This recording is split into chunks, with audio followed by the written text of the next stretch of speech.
guys, my name is Marco. This is my YouTube channel. Hope you guys are having a wonderful day.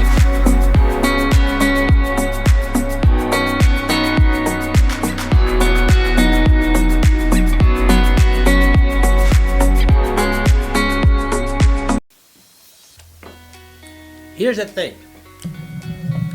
Hope you guys like my background. Comment down below, tell me guys what you think. What can I do to make it better? The lighting, you know, certain elements, stuff like that. I just don't know. Just want you guys to tell me if it's any good. Now here's the thing. Why am I talking about the Canon RF 50mm f1.8 lens? What makes this lens be a good competitor with the other lens out there? Well, guess what? I'm gonna talk about that. There are two things that make this lens a good competitor to the other lenses. Number one, it's smaller. It's actually really small lens, and really surprisingly really good. The second one is that the price, it's really good. 200 bucks for a lens. This has to be the Canon's cheapest lens that you can get, and it's at 1.8, so it's gonna be really good. By the way, I'm gonna show you guys. This is how the lens looks like. It looks like this. It's attached to my Canon EOS R6 if you guys are curious. So that's how it looks like. I'll put some more B-roll shots, so there's that. But there is one downside for this lens, and that one downside is that it is a cropped lens, meaning that it's going to be cropped. Now here's the thing, this could be a good thing or this could be a bad thing depending on how you use this lens, right? If you are taking photos, I feel like this lens is really good for portrait shots. Really good. Also portrait shots, product shots. Also if you're filming cinematic shots, because there are certain shots that you can get with this. They're very cinematic, they're really great. But so there's that, but there is the crop factor to it. If you film in 1080p, you're gonna be fine. If you film in 4K, depending on which camera you have, I will probably say, like, one thing I will say is if you have the R, for instance, the R will have a substantial amount of crop when you film in 4K. The thing about it is that I don't film in 4K. I film in 1080p, and the quality on that one with this lens, it's really good. So there's that. But with the R6, does it crop? Yes, but not as much as the R. It only crops a little bit that you can kind of barely notice it, so it's not really that noticeable. So there's that. So that's the only downside about this, and that's it. That's the only downside. There's only one. Now let's talk about the photo quality on this camera. I heard some people say that the R, it's the photo quality of the Canon R, because it has like a bigger sensor on it. It's really good.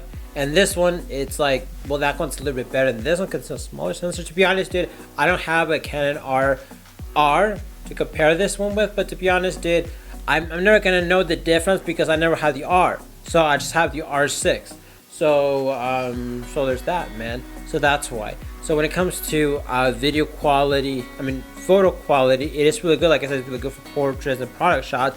But when it comes to videography, you can use a lot of cinematic things. There's a lot of cameras out there that are really close up, which are great, and all of them that are really wide angle, and this one is happily in the not like in the middle, but close to, like a little bit, like there's the middle and a little bit more close to, like a little bit more close up. Now they do make an EF version of this if you're interested on that, so there's that. If you have an EF lens, it will work with those kind of older cameras. But that one, I felt like it was more plasticky, like, because I had that kind of experience, but it was still good. It just felt like it was more plasticky. This one, I believe they use some kind of metal. I'm not sure what it is, what kind of metal it is, but it does look a little bit more premium, and it does have this ring around it, which you can basically, you can make it so it can do a shutter speed or ISO or something like that, or focus point. You can make it whatever you want. So there's that. But it's a really good lens, and I feel like if I drop it, I feel like it's not gonna break as easy as it would the other one, but I don't recommend dropping it.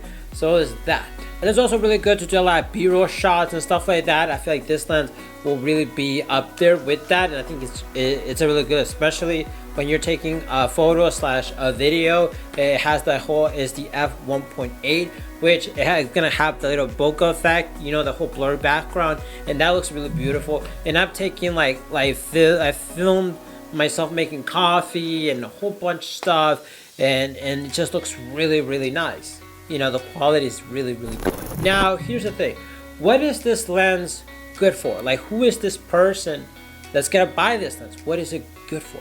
If you're a person that recently bought an R or an RP and or an R6 like I did, and you have no lens whatsoever and you want to get a cheaper lens, I feel like this lens, no doubt, is gonna be your best option. Why? Because it's the cheapest one and it's also really small. And I like that it's small because sometimes when you have like those big long lenses, people stare at you and they feel intimidated by it, or people might look at it, oh, it looks expensive, let me steal you, or something. I don't know.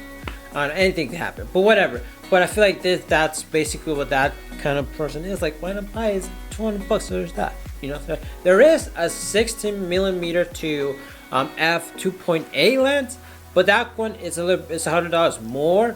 But those ones have two downsides, which this one only has one. So there's that. So there's a lot of those things. Okay, now here's the thing. If you're a traveler, is this gonna be a good lens for you?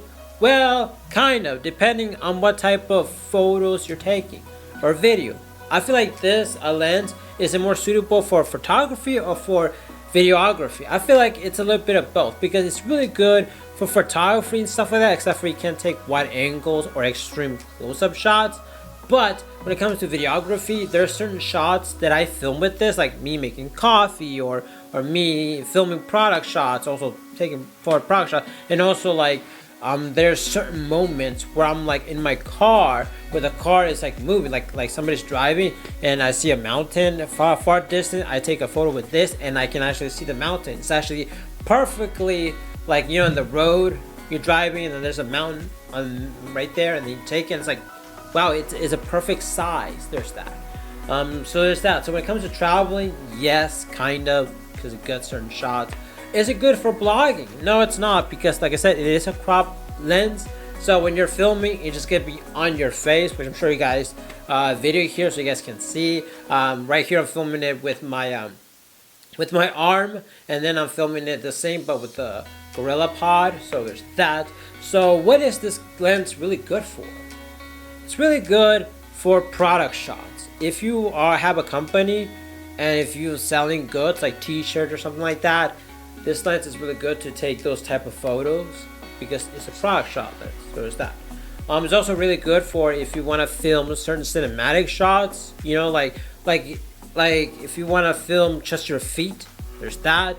Certain angles, there's that. Because it is a close-up kind of lens, but not so close. It's kind of like it's kind of like in the middle close-up lens. Now, can you use this to make videos like this where you're talking to the camera?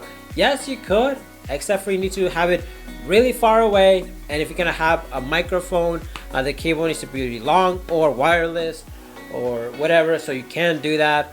I've done that, and I'm gonna show you guys how those things look like. So there's that, and the quality on this lens, it's really, really nice. So there's that. So if you're taking product shots, it could be pretty good. So would I recommend this lens to someone? Yes, I would. I would recommend it because it's $200, and it's like if you barely bought a DSLR camera, you need a lens for it, then you can buy this one, because this one you just connect like a lot of EF lenses, especially if you have like the R series type of cameras, you need an adapter. So this one, you can just put it in and that's it, like good to go. Overall, there are other lenses out there that can do similar stuff than this and probably a little bit better, but none of them can beat the size of this lens and also the the price point of this lens. When I get my 16mm to 1.8 lens, I will do a review on that because I might get that because I need a wide angle, but I will not sell this one because the quality, the stuff that you can get from this, it's really good. It's one of those lenses that is really good to give as a gift because it does certain things perfectly. And I feel like everybody should have this type of lens. So there's that. Hope you guys enjoyed this video. Hope you guys liked it. See you guys later. Make sure you like and subscribe to this video, and also comment down below. Give me tips and pointers on my background, how it looks like, because you are the viewer and you guys are gonna be watching my content, and I want you guys to look at something that looks really, really nice in the background. You know, something really cool. You know, certain people have shoes, certain people have artwork. I want to have something, maybe a little bit of both of that. Okay, bye.